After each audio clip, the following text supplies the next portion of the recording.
بسم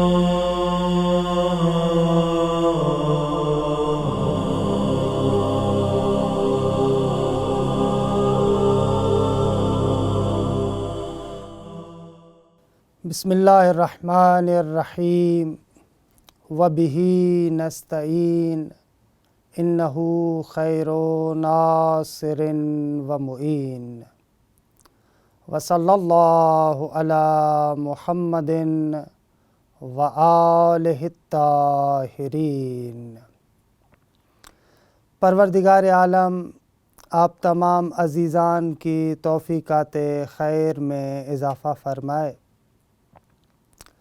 اور ہم سب کو ماہ مبارک رمضان کے فیوضات سے مستفیض ہونے کی توفیق عنایت فرمائے۔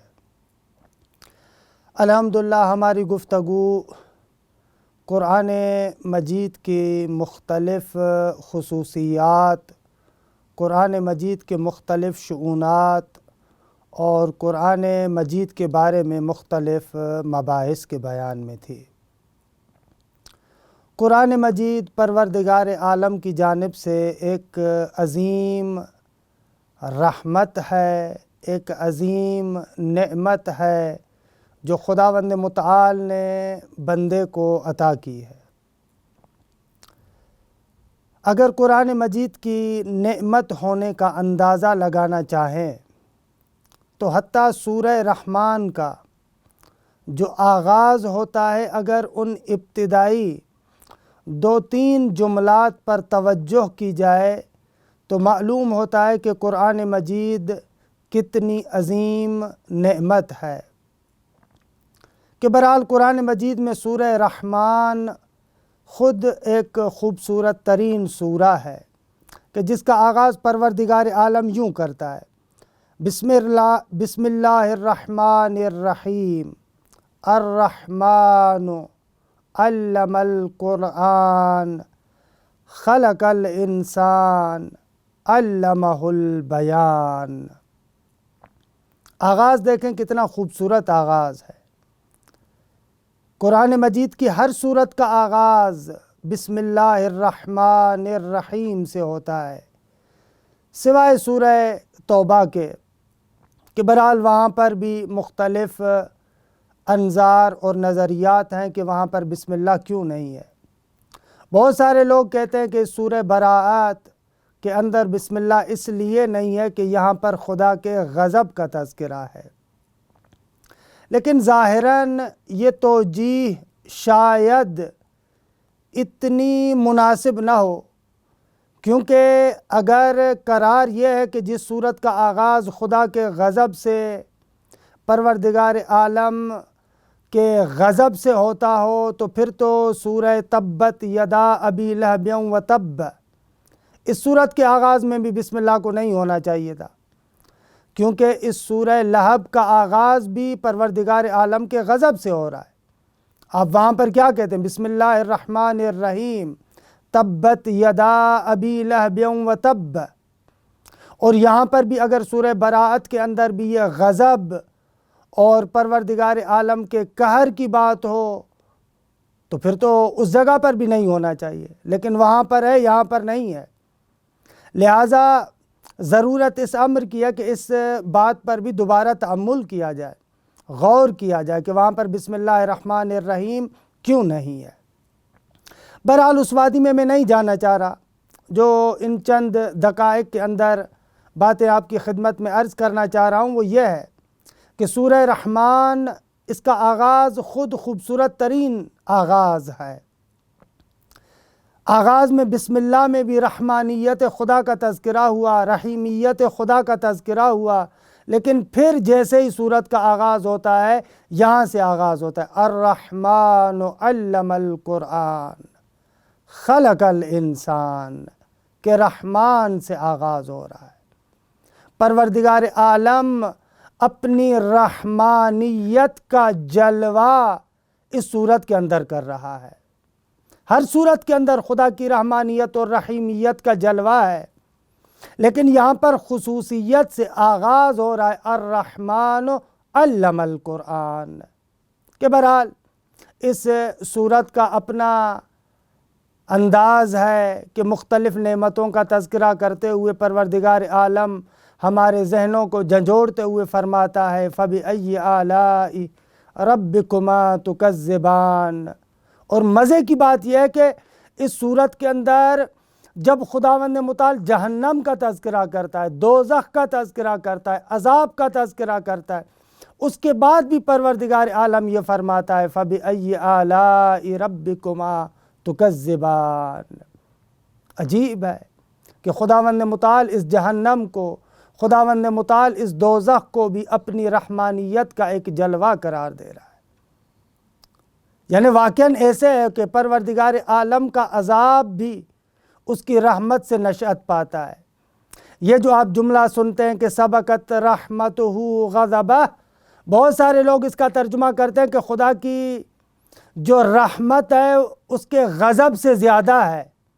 حالانکہ مقصود یہ نہیں ہے کہ خدا کی رحمت اس کے غضب سے زیادہ ہے، بلکہ اس جملے کا معنی بھی یہ ہے کہ خداوند متعال کا غضب اس کی رحمت کے سائے میں چلتا ہے۔ یعنی اگر خداوند منان کسی پر غضب بھی کرتا ہے تو اس کی علت اور اس کا سبب خداوند متعال کی رحمت ہے۔ یہ عجیب ہے۔ یا مثلا سید الساجدین کا جو جملہ آپ سنتے ہیں یا من تسعی رحمتہ امام غضبہ، اے وہ ذات کہ جس کی رحمت اس کے غضب، اس کے قہر کی امامت کرتی ہے۔ یعنی خداوند منان اگر غضب بھی کرتا ہے تو رحمانیت کی بنا پر کرتا ہے۔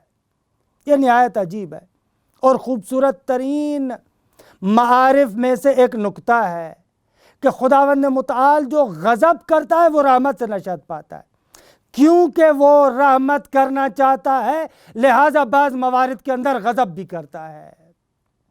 تو بہرحال سورہ رحمان کا آغاز ایسے ہوتا ہے الرحمن علم القرآن خلق الانسان، کہ معمولاً یہاں پر یہ سوال بھی اٹھتا ہے کہ بھئی پہلے تو انسان کی تخلیق ہونی چاہیے، جب تک انسان نہیں ہوگا اس وقت تک اس کو کیسے تعلیم دی جا سکتی ہے؟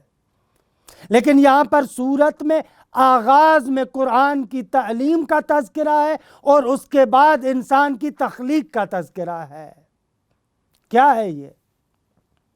بعض اہل معرفت اس کا جواب یہ دیتے ہیں کہ پروردگار عالم نے اس آیہ کریمہ کو ایسے رکھ کر اس نقطے کی طرف توجہ دلانی چاہیے کہ اے انسان، ہماری نگاہ میں کوئی بندہ اس وقت تک مقام انسانیت تک نہیں پہنچ سکتا جب تک اس انسان کے اندر تعلیم قرآن نہ ہو۔ اللہ اکبر۔ الرحمن علم القرآن خلق الانسان۔ رحمان وہ ہے جو قرآن کی تعلیم دیتا ہے، خلق الانسان، اور پھر دوسرے مرحلے میں انسان کی تخلیق ہوتی ہے۔ یعنی اگر کوئی بندہ قرآن مجید سے بے بہرا ہو، اگر کوئی بندہ قرآن مجید کے قریب نہ ہو، اگر کوئی بندہ قرآن مجید کی تعلیمات سے دور ہو، وہ سب کچھ ہو سکتا ہے، انسان نہیں ہو سکتا۔ اصلاً انسان کی تخلیق کا آغاز تبھی ہوتا ہے جب وہ تعلیم قرآن کا مرحلہ گزار چکا ہو۔ الرحمن علم القرآن خلق الانسان۔ عزیزان ایمان، یہ آیت کا لب و لہجہ، یہ آیت کی ترتیب اس نقطے کو بیان کر رہی ہے کہ اگر انسان چاہتا ہے کہ مقام انسانیت کی طرف آئے تو اس کو چاہیے کہ قرآن مجید کے محضر میں آئے۔ جب تک ایک بندہ قرآن کے محضر میں نہیں آتا وہ بندہ انسانیت کے مرحلے تک نہیں پہنچ سکتا۔ بہت سارے لوگ ایسے ہوں گے جو کھاتے ہیں، پیتے ہیں، سوتے ہیں، اٹھتے ہیں، بولتے ہیں، چلتے ہیں، پھرتے ہیں، سب کچھ کرتے ہوں، لیکن اگر تعلیم قرآن سے دور ہے تو دو پاؤں پر چلنے والا جانور تو ہو سکتا ہے، انسان نہیں ہو سکتا۔ انسان کے لیے ضروری ہے کہ الرحمن علم القرآن خلق الانسان. یہاں سے سمجھیں قرآن کتنی بڑی نعمت ہے.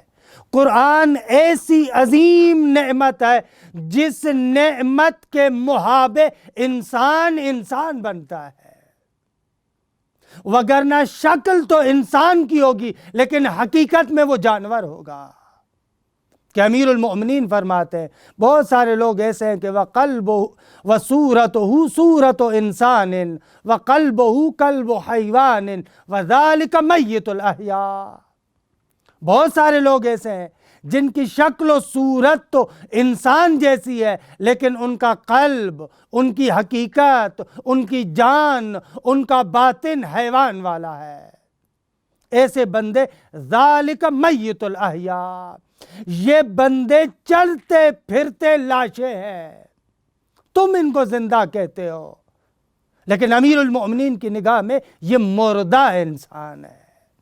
بس دوسرے لفظوں میں کہہ سکتا ہوں کہ قرآن ایسی عظیم نعمت ہے جو انسان کو انسان بناتی ہے، جو انسان کو مردہ ہونے سے زندہ کرتی ہے. وصلی اللہ علی محمد وَأَهْلِ بَيْتِهِ الطَّيِّبِينَ الطَّاهِرِينَ.